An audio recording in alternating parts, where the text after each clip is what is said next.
Two accounting powerhouses. One tough decision, Xero or Zoho Books. Which one truly stands out? On one side, we have Xero, the cloud favorite for streamlined bookkeeping. On the other, Zoho Books, packed with features and smart automation. We're comparing them through real business scenarios. Features, pricing, user experience, integrations, support, and more. Let's put aside the marketing jargon and focus on what really matters. We'll award points in each category, and by the end, you'll know exactly which software comes out on top. And trust me, the verdict may software comes out on top. And trust me, the verdict may surprise you. Let's get into it. Here's the map of everything we're going to tackle. Cost, global features, automations and integrations, mobile experience, scalability, and, of course, support. Ready? Let's dive in. First up, price. Because who doesn't want to save some cash, right? Zoho Books totally surprises me here. There's actually a free plan for small businesses, and most of the paid tiers are crazy affordable compared to Xero.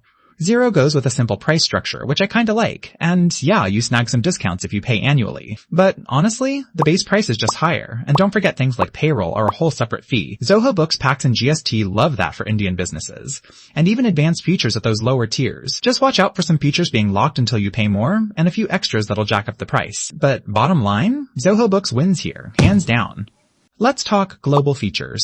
Now, Xero is a beast if you're working internationally. Like, it supports 160 plus currencies. Wild, right? It's all over the US, UK, Australia, New Zealand. Plus, if you want apps, there's literally a massive global ecosystem. Sometimes the localization can feel a little surface level in some countries, I'll admit. Zoho Books absolutely nails it for Indian users. If you need GST stuff, just go Zoho, and it's got localized versions for a bunch of countries.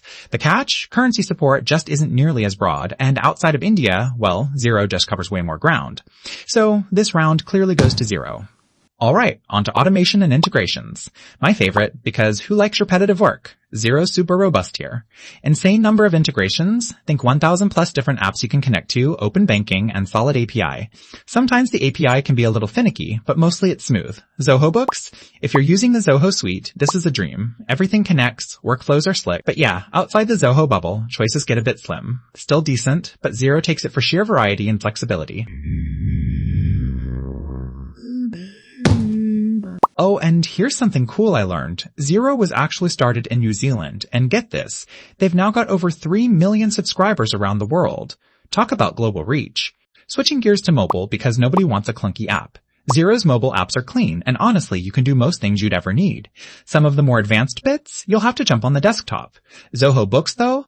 The mobile app is super slick-like. Almost the entire feature set is right there in your hand, which is sweet if you're always on the move. Only thing? Customizing reports is better from your laptop. On this one, Zoho Books edges out ahead.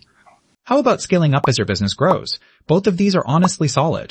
Xero makes it painless to add more users and unlock fancier features for big teams. No free tier, but flexible enough as you grow. Zoho has a clever free plan for microbusinesses, and it's easy to upgrade plans as you add people. Just heads up, lower plans have user caps. I call this round a tie. Both are scalable in their own way. Support. Oh man, when you need help, right? Xero gives you great docs and 24/7 email. But let's be real, if you want live chat or a phone call, gotta be on a higher plan. Zoho Books is pretty impressive. Live chat, phone, and email support almost everywhere, plus videos and learning stuff. Just know, true priority support is again for the pricier plans. Still, for most folks, Zoho Books just makes getting support less painful. Okay, so looking at the comparison across the board, you can really see where each platform pulls ahead. Zoho dominates price and support, while Xero is a powerhouse internationally and with integrations. Mobile is a feather in Zoho's cap, and scalability? They're head to head. So, end of the day, if you're running a small biz, especially in India, or you just want something that's affordable and has crazy good support, Zoho Books is hard to beat. But if you're thinking bigger, need international payments, or tons of integrations, Xero's the one I'd go for. If this helped clear things up, make sure to save it. And follow for more deep dive SaaS breakdowns and honest app comparisons.